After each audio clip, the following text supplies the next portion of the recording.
I listen to gospel music when I'm a little lit. I don't know if I think it hits different when you lit. I'm not gonna sit here and lie like it though. It just hits a little differently when you just a smidge toe up. Hey, and welcome back to another Emeka Ray production. Thank you so much for coming back, and I hope you liked the last video, and I hope you like this one. Today's video is going to be 10 songs that define me. Now, I'd like to first say that I am a very eclectic person. I listen to pretty much every genre of music. I listen to classical, I listen to rap, I listen to gospel, I listen to R&B, I listen to pop, I listen to K-pop, I listen to soundtracks, I listen to a lot of stuff. The only thing that I don't listen to is like screamo, the headbanging stuff. I just really don't. I don't get into it. I'm not gonna knock it. It's just not for me. Okay, I can't, but that's just me. So, like I said, just 10 different songs that I like, that I've listened to a lot. I have a little list right here, a little list. I'll be referring to that, referencing that throughout the course of the video. And yeah, so let's just get into it. Now, I would like to first, before we do that, I want to say that the list is in no particular order, but the number one song is the number one song for a reason, and we'll get into that when we get there. Now we can get into the video and the list. So at number 10, we're gonna have "I Don't Like You" by K. Michelle. I have been rocking with K. Michelle for a very long time. I've been listening to her music for a few years. It's funny because actually I listened to her music I sampled her music before, but then I didn't listen to it after that. And then I saw, I was like, oh, K. Michelle's on TV. And I was like, okay, well, let me listen to her music again. Let me give it a shot. And so I listened to it. By this time, her VSOP record was out, and Rebellious Soul had dropped. So, I've been rocking with her for a while since then. And now this "I Don't Like You" is off of the most recent album, All Monsters Are Human. Great album. I listen to it top to bottom. I like to listen to albums the way the artist made them. So I listened to it, boom, boom, boom, boom. And then when I heard "I Don't Like You," I was like, whoa, what is this? That one really resonated with me, really stuck out to me. And so yeah, I just like the words, I like the beat, I like the little skit at the end. So I definitely recommend. I just burped. Hold on. Excuse me. Ew. Definitely recommend that you listen to that one, because it's good. It's good. Sometimes you don't like the person you're dealing with. Sometimes you end up not liking them in the end anyway. So definitely a good song to listen to. Number 9 is going to be "We Ride" by Queen Mary J. Blige. I love Mary J. Blige. As I do this over the course of my time here on YouTube, Mary J. Blige will be a recurring artist on this list of 10 songs that define me. I've been listening to Mary J. Blige since, we had to log on to AOL, since we had to sign into the internet. I love Mary J. Blige, and "We Ride," like I said, is a song that I love. I love the composition, I love the arrangement, I love the vocals, I love the music video. I just love that song. It's such a good song. It's very much a song that you sing, to the person that you really down with, your ride or die. It's such a good song. So "We Ride" is top tier MJB. I want to say it's a deep cut.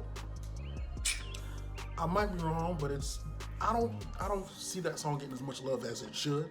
So definitely listen to that. Number 8 is "One God." "One God" is a gospel song, if you didn't know, and it's by Morette Brown Clark, who is not a Clark sister for a long time. Not for a long time, but it wasn't until she said it herself that I didn't know that. Oh, I found that out, should I say? But it's a song by Morette Brown Clark that is one of my favorite gospel songs. One of my favorite songs in general. It's just, simple song. It gets the point. We love the Lord, and there's only one of Him. And it's just a good song. The end is bananas. The Sopranos be in the rafters. I'm completely blown away every time I hear that part. I just don't understand it. One thing about that song that really blew my mind was the fact that she didn't write it, which is not uncommon in any genre, gospel or otherwise. But I was like, oh wow! So I love this. I love her performance of it, and I also love the writer of the song as well. Number 7 is Super Trapper by my Toxic King Future. Okay, Super Trapper is a deep cut. That much I can say. Super Trapper is a deep cut. It's not Mask Off or Where Your Ass Was At or Trap Niggas or one of the bigger, more public songs. Super Trapper is definitely a deep cut. It was something. It's off of his. What album is it off of? It is off of. I think it's off the Future album. I want to say it's off the Future album. The one named Future, like that's the name of the album. And it's on there. And when I heard it, I said, "What is this?" And ever since that day, it has been in heavy rotation. Actually, at this point in time, it is my most listened to song in my library. I think I've listened to the song maybe 300 times. I guess maybe because it's one of my go-to turn-up songs with my best friend. It just gets you going. The repetition, the beat, the lyric, not so much, but I do know the song word for word. So I mean that song is crazy. I mean Super Trapper. If you haven't heard it, definitely give it a listen because it's crazy. All right. Number 6 is I'm Gonna Get You Good by my boo Shania Twain. Okay, we love us Shania Twain over here. I actually love this song because it was the first Shania Twain song that I'd ever heard. Like I said, I love all genres, and so I heard the song. I was like, what is this? Who is this? It was I'm Gonna Get You Good by Shania Twain. I was like, well, I am a stan. It was at that moment from that song that I became a Shania Twain stan. And now I just know pretty much her whole discography. I am a Shania Twain fan for sure. I wanted to go see her twice. I didn't. But I want to. Yep.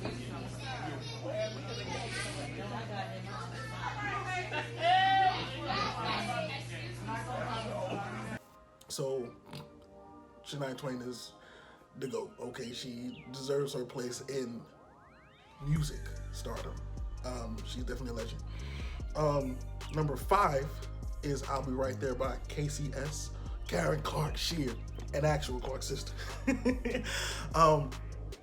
Again, she's also one of my heavy players in my music rotation. I listen to her a lot.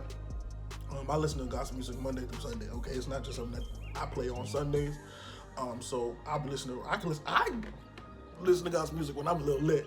I don't know if I think it hits different when you lit. I'm not gonna sit here and lie like it though. It just hits a little differently when you just a smidge toe up. So I'll Be Right There is a great album. Great song. It's off the album Second Chance. Really good song. She goes crazy on it, does her thing. Again, another legend. KCS is a Clark sister, and which is their legendary group, and then she's a legend on her own, and that says a lot to her ability as a singer. So love that song. Numero 4 is O Sole Mio. So the thing about O Sole Mio, it's an Italian song, and I learned it in my vocal lessons, and I was only there for a short time. Different, long story, not so much, but I was only there for a little while. Anyway, but I learned it, I loved it. It's in Italian. I was like, oh my God, I know a song in Italian. It's beautiful. I think translated, I think it means you are my son. I mean, that's nice. Somebody thinks you're their son. That's very sweet. I love singing it. I think that's why I hold it in such high regard, because it's just a beautiful song. I sing it very well. I put my little twang on it. I put my thing on it. I do my thing. So I love it. It's just, it's one of the many songs I know in another language. Well, and when I say I know, I mean like I actually like heard. Like I don't sing a whole bunch of songs in different languages. I just listen to them. I mean, jamming. So yeah, it's a good song. Number 3 is Nessun Dorma, As Per, the Queen of Soul herself, R.I.P. Aretha Franklin. So quick story. Nessun Dorma was supposed to be sung by the great tenor, R.I.P., Andrea Bocelli, I believe his name is, and he couldn't do it. I think he was sick or something like that, and so they was about to just scrap the whole song. Aretha was like, I mean, I know it. I could do it. You know, let me give it a try. And so she went out there, sang it the way only the Queen of Soul can, bodied it so well. She put it on the album. Like, it's a impromptu song that was done so well that it was actually able to be put on an album. That's how crazy it was. The soul that went into that song is, again, like I said, only could be done by a legend. Like, who does that? Like, who just says, you know, I mean, I can do it. I'll step in for my mans, you know, and then bodies it like that. So crazy, bananas. Number 2. All right, we top 2 now. Number 2 is "Light It Up" by Young Thug. Let me say this. I wasn't a Young Thug fan for a long time. I was like, oh, he's a gangbanger. Oh, nah.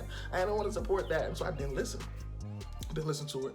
And then he dropped an EP called "On the Run." I said, let me listen to this, let me listen to Mans. So I listened to it, "On the Run." There was a song on there called "Icy," rocked with a heavy. I was like, oh, this is what I've been missing? All right, let me start listening to Thug. Rocked with "Icy." I was like, okay, cool. He dropped, and I don't think I listened to too much more after that. I don't remember what the timeline was. But after that came, I saw that he had dropped this album called "So Much Fun." I was like, oh, I rock with Thug. Let me listen to the album. So I listened to the album, listening to "So Much Fun." Again, I listen to albums from top to bottom the way they put them out. So I'm listening to this song. I'm like, oh, this is a good song. And then "Light It Up" came on and changed my life forever.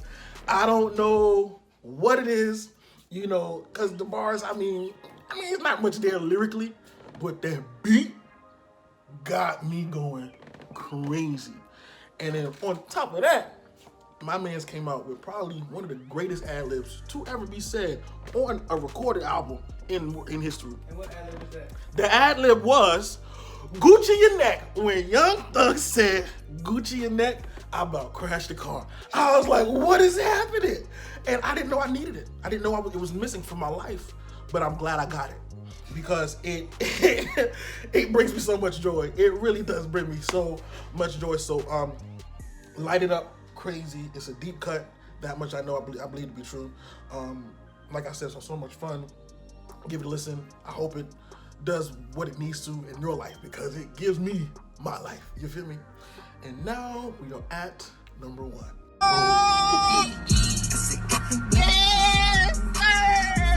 So, number 1 is "No Matter What They Say" by Lil Kim. And that is, all right, how do I break this down? "No Matter What They Say" came out in the year 2000. I myself was born in the year 1994. So that means I was listening to Lil Kim at the tender young age of 6. Probably wasn't even 6 yet when the song came out. But I heard it on the radio and I was like, yo, what is this?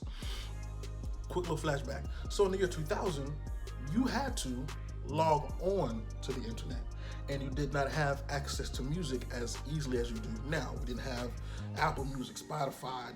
We don't have YouTube. We didn't even have Pandora back in the day. It was just like you heard it on the radio and you saw it on 106 Park and then you waited to hear it on the radio again or see it on 106 Park again.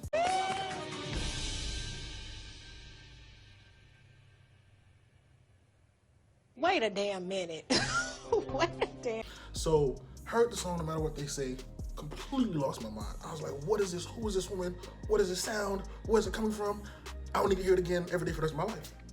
So I went to see the music video, and at the time, you had to log onto the computer, log into the internet. You had to log into AOL, and as there was AOL, there was also KOL, which is Kids Online, and I, being 5, maybe 6, only had access to KOL. So I wanted to see a Lil Kim video, which I couldn't see on KOL. At the time, we had a friend staying with us. One of my mom's friends was staying with us, an adult, with her 2 kids. And I was like, hey, yo, can I log on to your AOL so I can watch this Lil Kim video? She was like, no, boy. I was like, and I guess that makes sense. So I just really didn't listen to it. And whenever I heard it, I was like, oh, this is my jam. But that was just, the only time I could hear it was when I caught it. But then came LimeWire. LimeWire changed the game for everybody. Every song that you heard on the radio was at the tip of your fingers. Couldn't buy the album, I had no money. But I could download it, and I was. I don't know if I'm going to jail for saying that.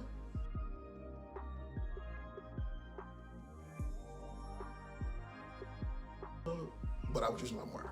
So anyway, no matter what they say, really, might be is the first song that I ever fell in love with. Actually introduced me to, not just rap music, but like salsa, merengue, because it has a kind of a little Latin vibe, which is why I love Latin music so much. So it really holds a spot near and dear to my heart. So that's it. That's number 1 out of the list of 10. And I hope that you enjoyed it. I hope that you listen to these songs. Actually, here's what I'll do. I'm going to make a playlist of these songs, and I'm going to put the link below or above or wherever these links show up. And I hope you give it a listen, and I hope you like just even one song on there, and it becomes a favorite of yours. That's it. Until next time, I will see you in the next video. Bye.